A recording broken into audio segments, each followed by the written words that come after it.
Hello नमस्कार मित्रांनो, तुमच्यासाठी आज नवीन व्हिडिओ गेले आणि त्या व्हिडिओमध्ये तुम्हाला सांगायचं एकच आहे की तुम्ही कोणते प्रोडक्ट फ्लिपकार्ट वगैरे ॲमेझॉन वगैरे ऑर्डर करत असाल तर त्याच्यामधून तुम्ही किंमत बघून ऑर्डर करा, कारण की आपले पैसे जातात भरपूर आणि सगळं डुप्लिकेट मटेरियल वगैरे देते बघा. हे चायनाचं मटेरियल आहे पूर्ण मित्रांनो, आणि चायनाचंच असं मटेरियल आपल्याला भेटते. हे बघा दिसतंय का चायनाचं अक्षरात. तर मित्रांनो, मग आपण घेताना ते चायना डुप्लिकेटच मटेरियल देते, आपले पैसे वगैरे जातात भरपूर. बघू शकता 385 रुपये माझे गेलेत. पण प्रोडक्ट काय सगळं भंगार मटेरियल भेटलेलं आहे. आता मी त्याला रिप्लेस करणार आहे. हो, काय समोरून काय आपल्याला रिप्लाय भेटते ते. तर मित्रांनो, हे जे प्रोडक्ट आहेत माझे डॅमेज झालेले आहे. डॅमेज म्हणजे चार्जिंगच होत नाही, कारण की डॅमेज असल्यामुळे चार्जिंग होत नाही.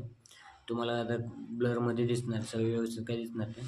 तर मित्रांनो, कोणताही प्रोडक्ट घ्यायचा असेल तर तुम्हाला वॉईस वगैरे सगळं चांगलं यायचं, पण चार्जिंग वगैरे होत नाही. त्याचं कारण चायनाचं तुम्हाला माहिती आहे, काय डॅमेज वगैरे काही ना काही प्रॉब्लेम देणार म्हणजे देणार.